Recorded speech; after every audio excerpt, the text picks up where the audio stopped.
Uh, so these are called cognitive distortions. And these are ways that we think about the world that are not correct. These are called cognitive distortions. And what they do is they cause us to experience more negativity than positivity. So if you're experiencing conflict, if you're experiencing frustration, if you're experiencing worry, Mm, it's a result of certain thought processes that occur mm, within our own mind. The first distortion that we experience is called filtering. Filtering happens when we ignore the good elements and focus only on the bad. So let's say you have a class of 20 students and you're teaching them. Let's say you have a positive interaction with 18 of those students and a problem with 2, right? What do you remember? You remember the problem with the 2, right? That's a cognitive distortion because you were successful with the other 18. Yeah, you were 90% successful. That's a large part majority success. mm-hmm. It tends to be we've all heard the phrase one grape spoils the bunch, or one bad banana, spoils the whole bunch of bananas, right? But and we let that happen in our thoughts. We do a lot of good, we transfer a lot of good information. I'm sure you do that in the teaching. Then something clicks, something doesn't work. Maybe your interactions with the teachers through the day are 99% positive, but there's one negative action and that stays on your mind. Mm-hmm. That's a distortion. Mm. That's a distortion. That's not real because you're actually more effectively positive than negative. You're more effectively positive because we have to be, because we wouldn't be able to survive if we weren't. We wouldn't be able to survive. So that's the first. That's the first point. It's called filtering, and it's filtering more negativity than positivity. Okay. Second point. Second distortion that happens. Polarized thinking. Polarized thinking. Believing that everything's either black or white. Now, polarized thinking is very, very good in a binary context when you're making decisions. Should I do it or should I not do it? There, you need it. However, when you're asking me questions like, well, is this right or is this wrong? Okay, this is a quest for polarized thinking where it is possible that, first of all, it's possible that what's right today is wrong tomorrow. Secondly, it's possible that what's right for you is wrong for somebody else. So there's almost, when you have polarized thinking, always searching for this right and wrong within what you do and within what other people do, there's no solution. Because I think the truth is that a lot of the answers are transitory. That we do what is right now because of what we've done previously. Mm. And it's hard to be objective, but there's a lot of complexity in life that we don't understand. It's very easy to say it's all or nothing, but we know, we both of us know that mindset is very important.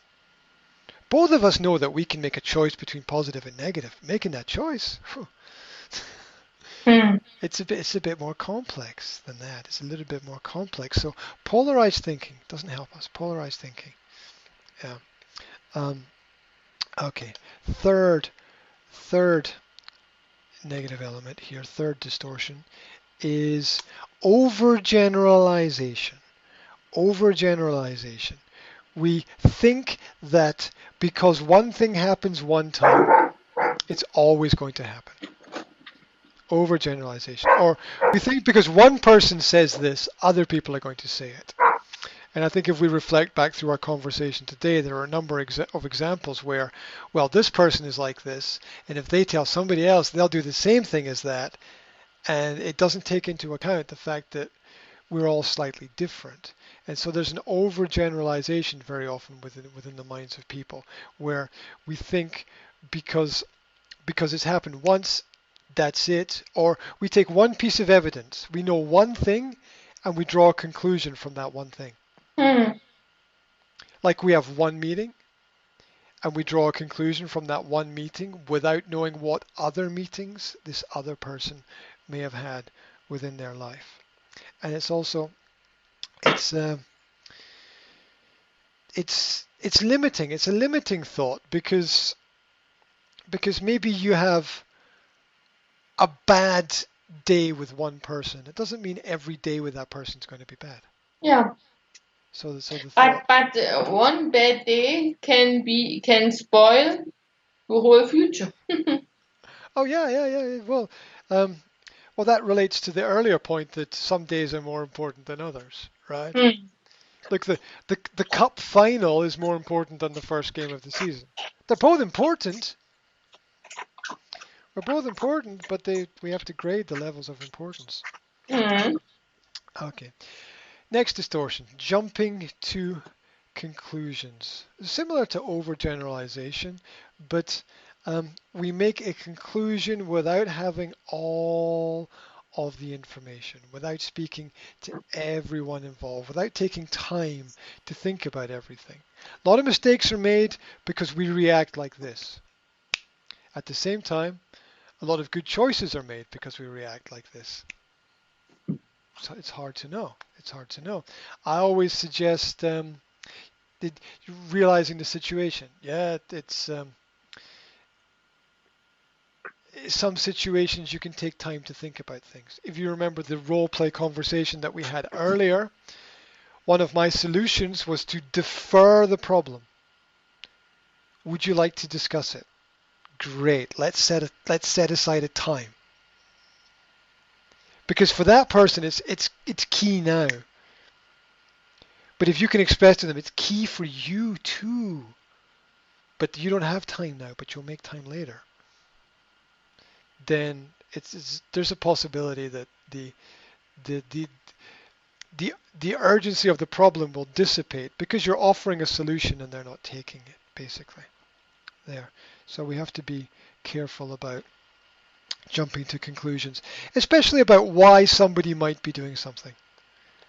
We don't really know. And the fact is that they might not even know why they're doing what they're doing, right? I think most people are not as self-aware or reflective as you are. Therefore, when you're thinking about why are they doing that, they have no idea why they're doing that. Hmm. So how are you going to get the answer from them when they don't even know themselves, Hmm. right? Um, next distortion. It's called catastrophizing, which means magnifying or minimizing events. Um, so we can often think that because some one bad thing happens that it is going to lead to the worst thing that we can imagine, and the worst thing that people can imagine is usually losing their job, for example. But it's not always like that. A lot of people get cancer and they get cured. There's solutions to problems. A lot of people lose their job and get a better job. It's not always negative when negative things happen because opportunities come out of that as well. Um, we also might minimize the importance of positive things. Something great can happen and somebody can say, "Oh, that's nothing," but no, it's great. Like if you've got a difficult class to teach and you have a good session or an okay session, that's great. Turning bad into good is great. So there's something to think about with the catastrophization element. Um, Here's a classic example of distortion. Next one, personalization. Personalization. Um, Now, to be brutally honest, this is something that affects me quite a lot. I tend to think that other people are doing things because of me. But when I take the time to stop and I think about it a little bit, I'm able to sit down and breathe and think about it. I realize they're not doing it because of me. They're doing it because of who they are. because they'd still be them if I wasn't here.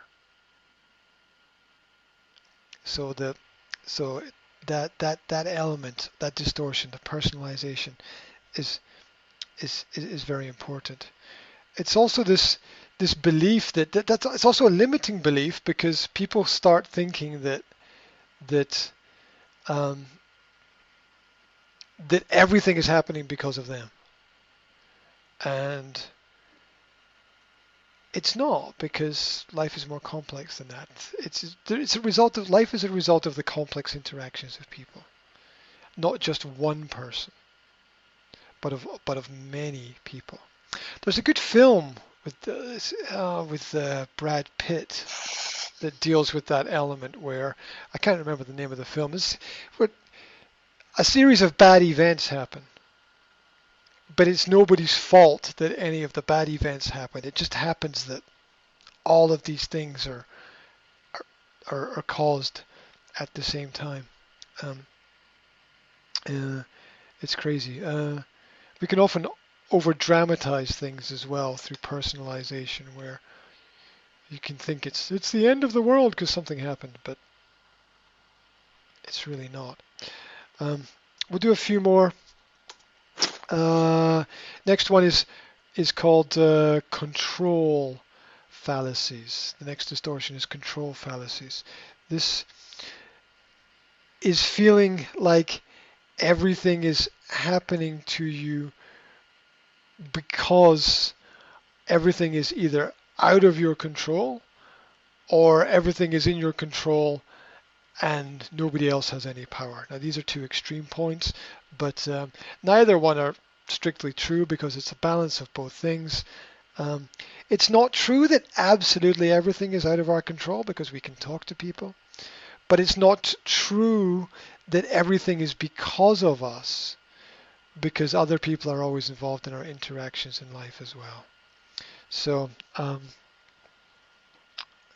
we, and that's where blame comes in. Blame comes in when we incorrectly judge our own level of control within situations. It's their fault. Yeah, but if you're in contact with them, then it might not be 100% that way. Um, or our choice to put ourselves in situations and places. Um, this, I don't know why this always happens in this kind of situation. Well, it's a choice. Like we talked about earlier, to be in the room or be out of the room. Personally, I would choose to be out of the room. Hmm. I would say, thank you very much for the offer. I really appreciate that. Bit busy right now. Catch you later. Ciao. And I'd be off down the corridor before they could speak another word. Because because if somebody wants to talk to me, then they want something from me. And if they want something from me, they have to come and get it. They have to come and get it. Ah, you want to talk to me? Come and find me at 4 o'clock. I'll be blah blah. Right? Hmm. Let's see how important. Let's see how important it is. Ah, you want to talk to me? Right, bit busy right now. I've got some time in about 2 or 3 hours, or maybe tomorrow. And then whoosh, the importance of the thing disappears because it's not really that important at all. Right. Always say yes, but defer the time to a later point, and a lot of um, problems disappear. We'll do two or three more. Uh, Next distortion in thinking is called the fallacy of fairness. This is the belief that life is fair and that everything should be fair. Now, it's nice to think that everything should be fair, but life's not always like that. Fairness is representative of who we are, where we are, what we think. This is what sports are supposed to teach us. Sports are supposed to teach us about fairness and to play fair. But sometimes just the results are not fair, right? And we have to live with it and not complain about it and move on. Like in those tennis matches where sometimes the umpire makes the wrong decision. Or a football match, sometimes the referee says it's a penalty, and it's not. It's not fair, but you can't cry over it. You just got to get up and get on with things. Um, the world will continue to spin without us, so we might as well keep moving. Um, and the last two are kind of controversial. We've got blaming. The cognitive distortion is blaming. Now, it's different for different people in different situations. We have to retain 100% of the control of our lives, if that is at all possible. We have to say that no one else is responsible for us except us, especially from the point at which we become an adult. Mhm. Um, um, we have to set our own rules for ourselves. If we break our rules, it's on us. We have to set our own levels of morality or immorality, our own levels of equality, and stick to that. We can't spend our lives pointing the finger at other people because there's too many other people. Hmm. There's just too many other people out there. Um, I think the real person that we need to have a conversation with is always the person in the mirror at the end of the day. Um, and similar to that, there's a distortion of shoulds. What should be and what is, slightly different things. Um, we always need to deal with what is. We can have this ideal goal or vision about what should be, but we have to deal with what exists now, what we know to be true, so that we can take steps forward.